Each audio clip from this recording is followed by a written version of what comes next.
What is up, everybody? It is Alex from Heavy New York, calling from the Altar again, and this time we are here with Jack Owen of 6 Feet Under. Thanks for being on the show today, man. It's great to have you here. All right, good to be here, man. What's happening? Not much, man. It's awesome to have you here. I was just listening to Killing for Revenge. It is an absolute kick-ass death metal album. Excellent work. Did this feel like you were sort of like picking up where you left off after Nightmares of the Decomposed, or was Killing for Revenge meant to be almost kind of like new uncharted territory for 6 Feet Under? Yeah, it probably feels like what Nightmares was supposed to be. It kind of continues on songs like Amputator and Zodiac. And it's just an evolution of being able to write what I want to write now and how to write it and how to demo it, like as far as equipment and stuff that I have now. And did it feel like when you joined up with 6 Feet Under, were you kind of like did it feel like almost you were kind of like stepping into a brand new band, or being that, you and Chris have collaborated together for many years in Cannibal Corpse, did it almost kind of feel in a way like it was almost kind of like a reunion with a different band, I guess the best way to word it? Yeah, exactly. Reunion with Chris, who's like a brother to me, and then the three guys in the band, Jeff, Marco, and Ray, were just like instant brothers to me. So a very cool situation to jump into. Yeah, and because Ray's instrumental project, Garmachia, if I pronounce that incorrectly or whatever, shout out to Ray. But like, Ray is very talented with his progressive and jazz influences. You, not only just with Cannibal Corpse, but your work with Deicide and Adrift and so many other bands that like, does it almost feel like you all have many different tools at your disposal in 6 Feet Under, right? Yeah, I mean, I've been tasked to write, and I feel like whatever I can write, those guys can play. And play it better than I can play it.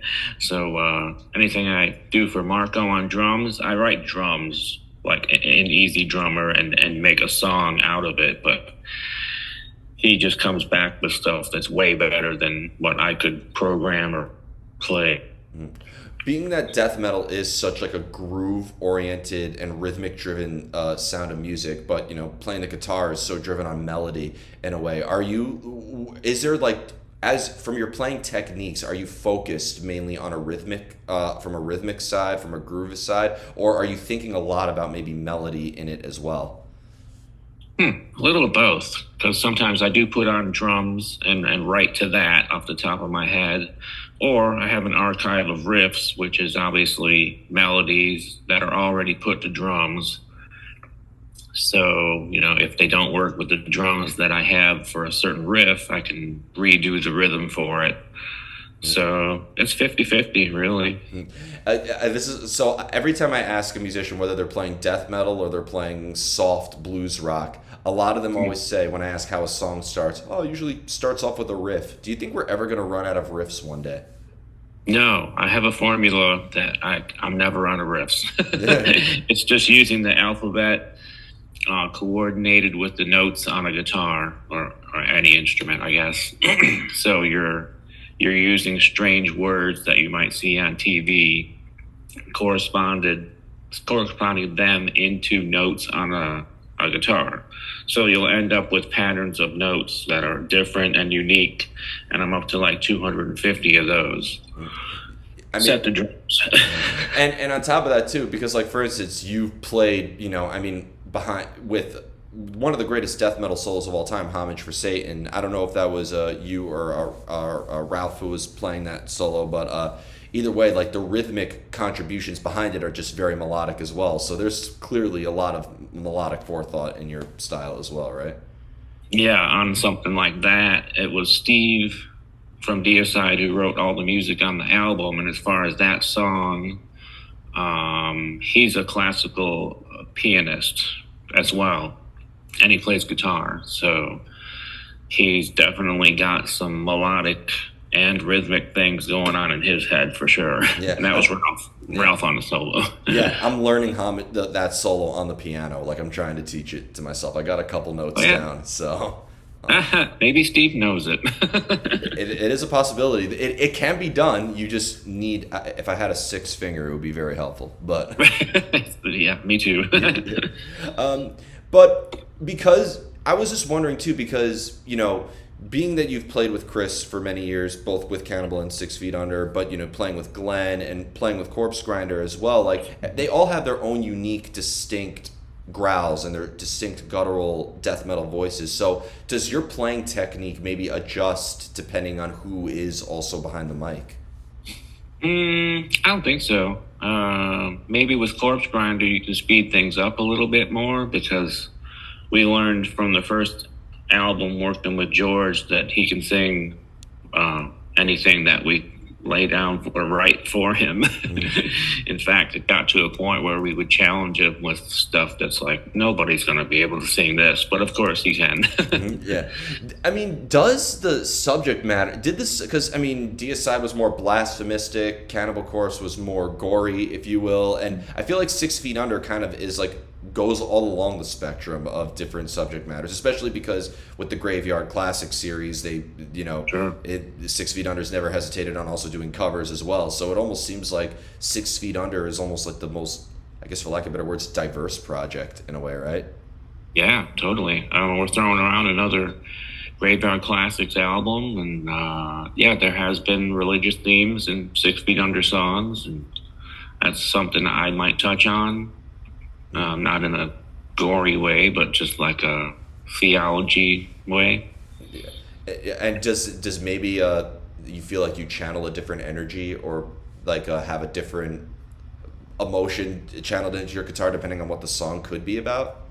I think so, yeah. And different tunings, and a 7-string guitar versus a 6-string.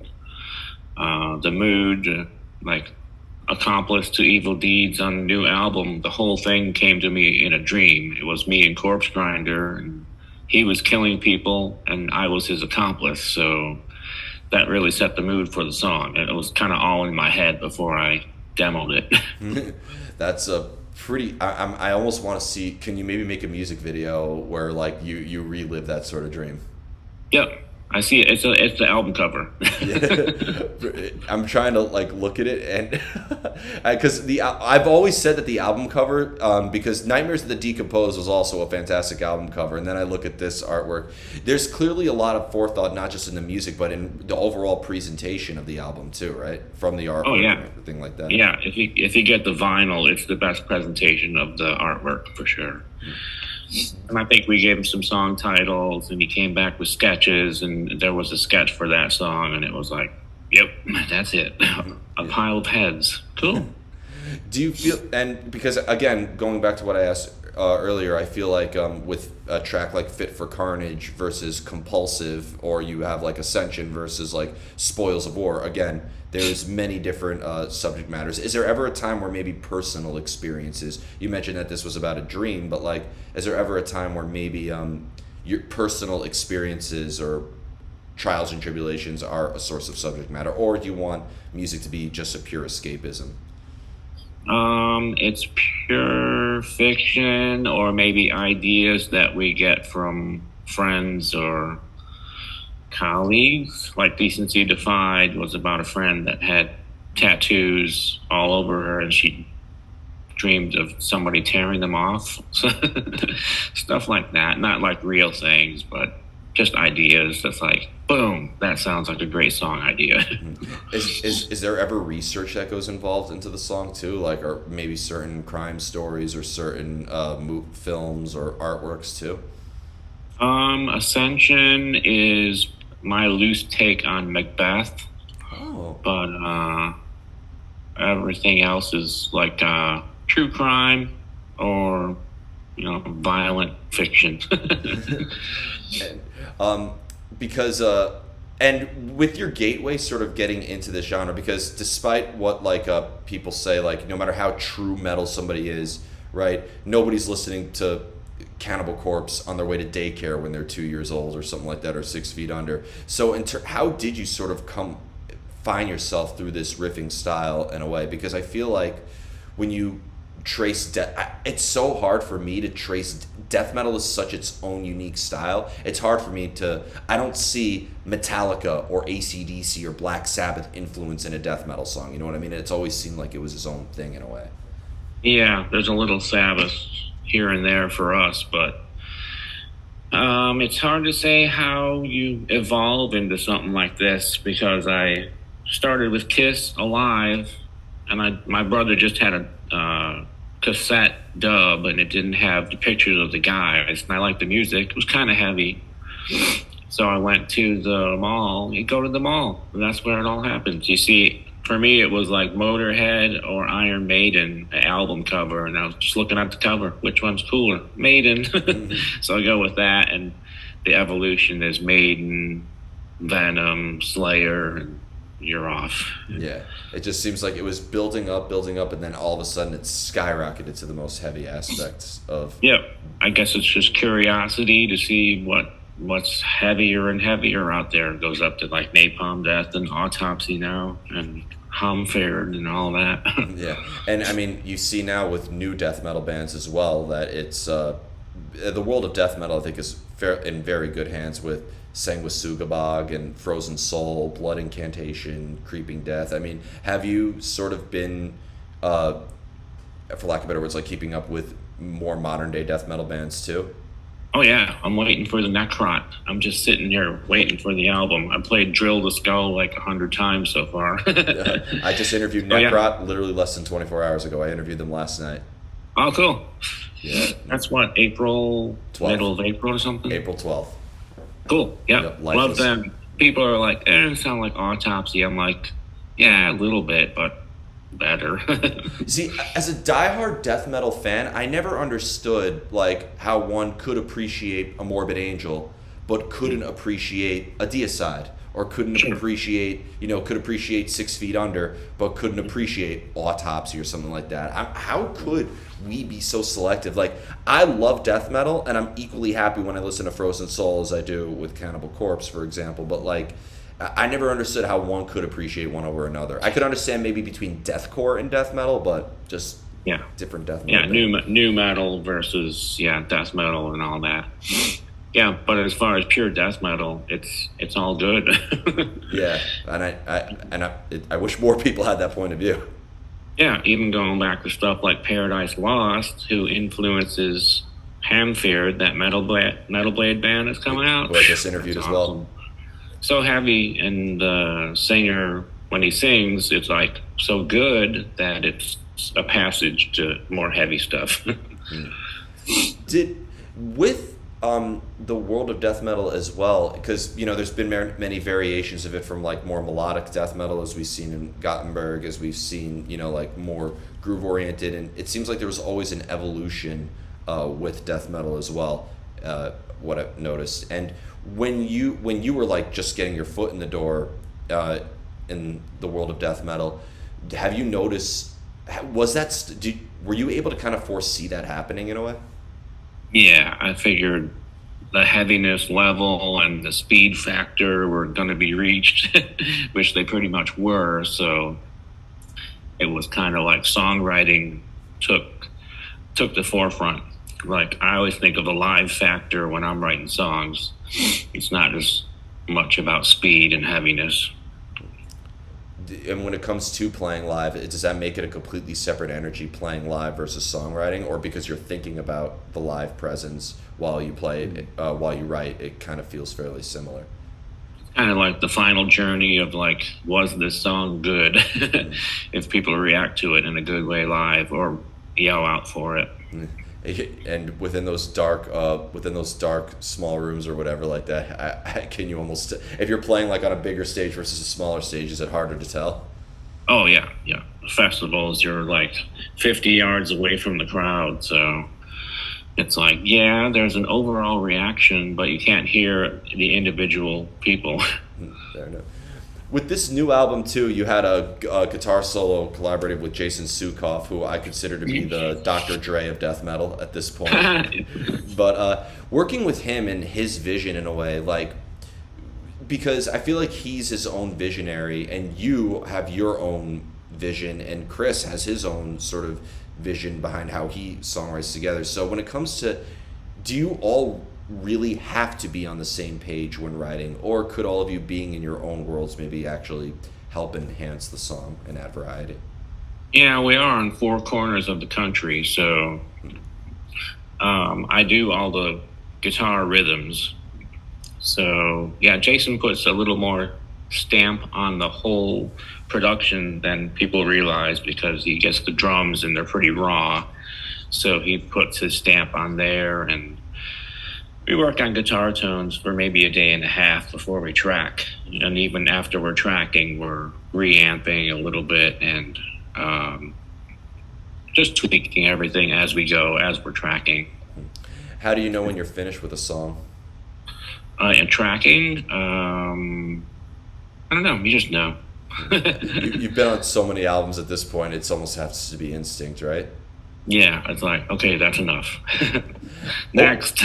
Over the years, with every album that you've made, has there always been kind of like a template that you usually followed, or has the making of every album really been its own experience? Yeah, they always give you like how many tracks they need, so that kind of constrains the time. Like if you want to write a 6-minute song, you might not get it in, or you might have to edit it. So yeah, the template is like 12 songs, 40 to 45 minutes. Squeeze it in.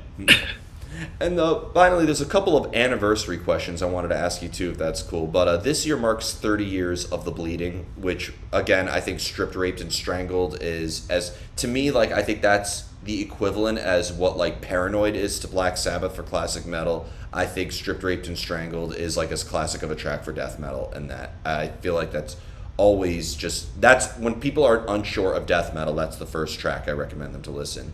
Just what was the sort of thought process going from Tomb of the Mutilated to The Bleeding in that? Because to have Hammer Smashed Face and and all of the songs previous to that going into this, it to still have that evolutionary jump.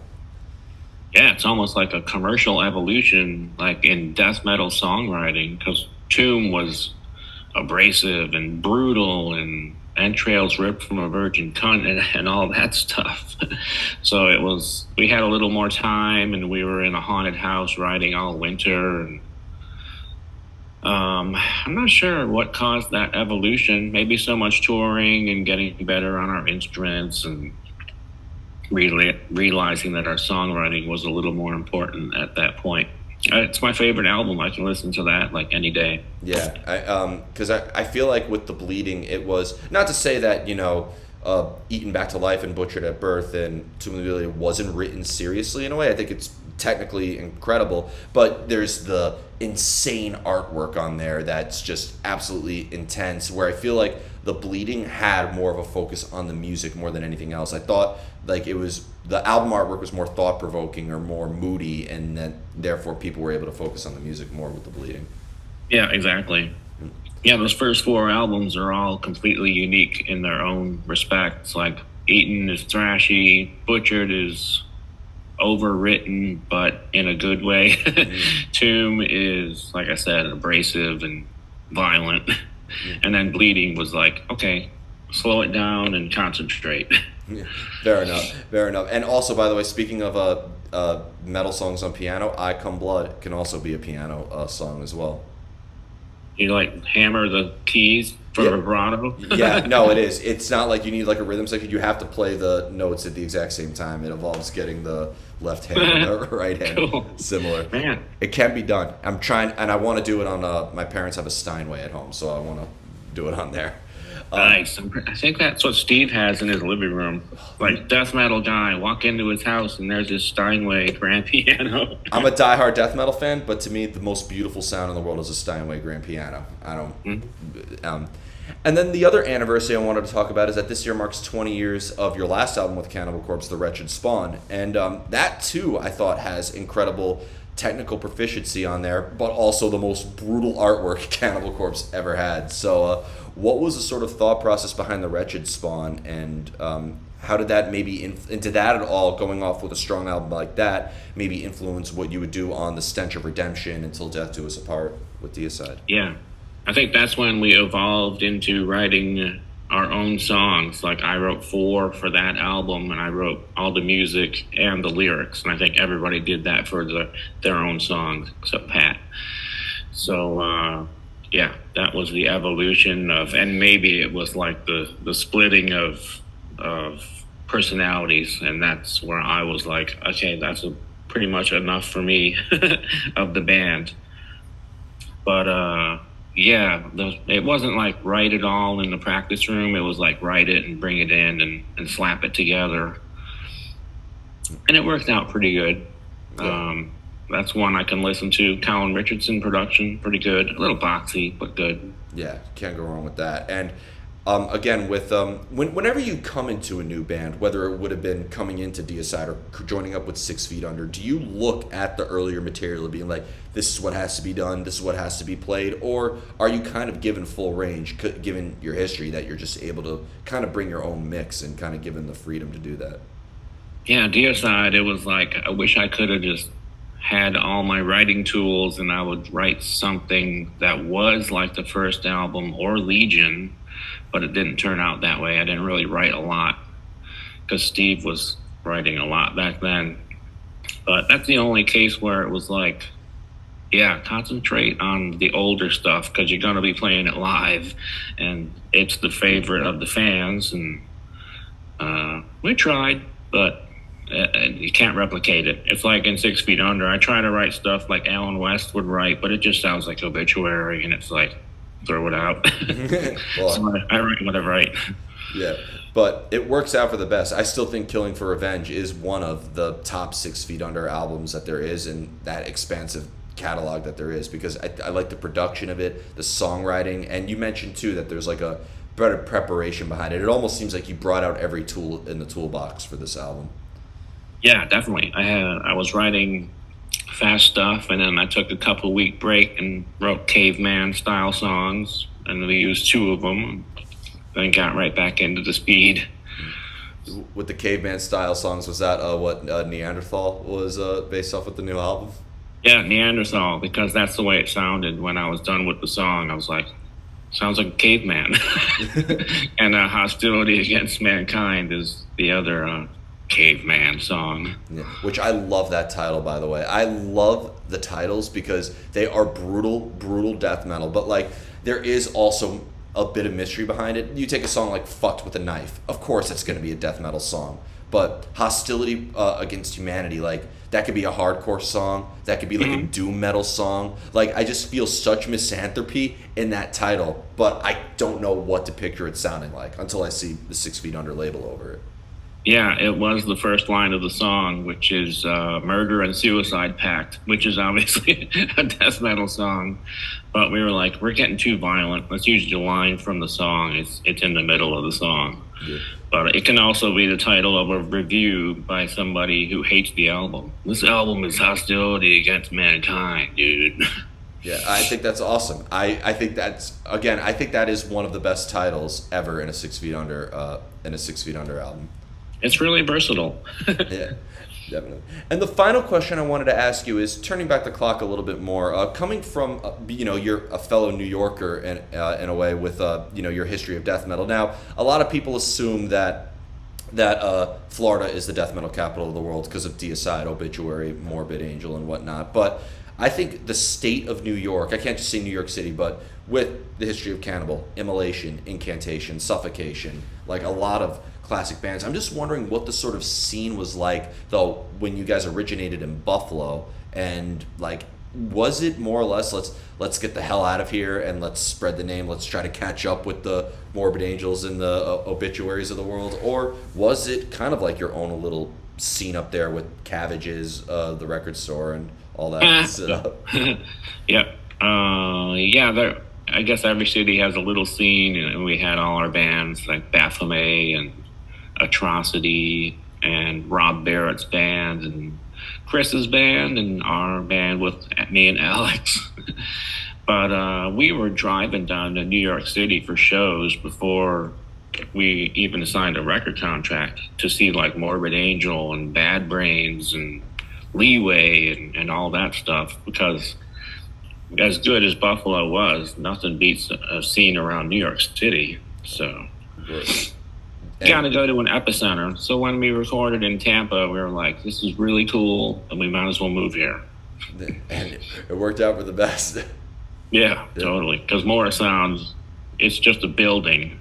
but all the people that were in there the whole time that it was going was that just made it like home. It almost seems like that has to be like a historical site now. Like, do they do tours there and stuff like that? Like, that's a tourist attraction waiting to happen in Tampa. Yeah, I'm not sure what they do there anymore, if there's a building or what, but the Morris brothers sold it, and it's not really can't be called Morristown. I don't know what it is. Yeah. But people would come in like tourists from like Japan, home of death metal. Where is everything after the whole death metal rush? I'm like, dude, it's just a building. Yeah, it's really sad because when you tell people that there's a happening scene in any city, they expect to get off the plane and it just looks like Ozfest everywhere you go, and it's not like that at all. You kind of have to look. I was at the Opeth show in Tampa, and Michael asked the crowd, "This is supposed to be the home of death metal. Where is it?" And everybody's like, "It's not really that big, dude." Exactly, and Gothenburg, like Sweden, that's at that point was way bigger for death metal. Yeah, well, and I was in Sweden, and they had like a festival outside my hotel in the middle of Stockholm. Like, and it weren't like, you know, bands that are super well known. Like, these are bands that like maybe in America would be like a dive bar band. They were playing in front of like, you know, easily minimum like 10,000 people. So yeah. And they'll have like the Swedish and Finnish Grammys are like grindcore and black metal bands. Yeah. That's awesome. And they introduce them so politely too. It's like, this is a song, a very deep song. This song is called "I Come Blood." We hope you enjoy. Yeah. Yep, and sue the pit. Yeah. Well, I've always said death metal, evil music for good people. That's what I. Right. They aren't bad people, but you know, we're just all crazy. I'll never believe it. But before we go, I want to thank you so much for your time today, and thank you for this epic album. I think Killing for Revenge is definitely going to be a death metal classic for the year 2024. Is there just anything else with 6 Feet Under you'd like to promote in terms of upcoming tours? What could be expecting? New York City is due for a 6 Feet Under show. So yeah, I know. We're working on tours, but nothing's confirmed. In the meantime, yeah, we're throwing around another Graveyard Classics album or another original album. I have albums and albums of material, so we're ready to go for that. Yeah. But I guess first would be a tour, so we'll definitely see you down there. Awesome. And that Nazareth cover on this new album, that made me crave for another Graveyard Classic, so... Yeah, that turned out pretty good. Yeah. Some of that is hit and miss. Yeah, I mean, again, I've seen death metal covers of Katy Perry songs, and I've seen death metal covers of other death metal songs. So yeah, and we saw an Allegiant video, and they're dressed like hot dogs. So who knows? I love it. What will they come up with next? But thank you so much, everybody. We are here with Jack Owen of 6 Feet Under. Be sure to pick up Killing for Revenge. This is Alex from Heavy New York, and we will see you next time. Stay metal, y'all.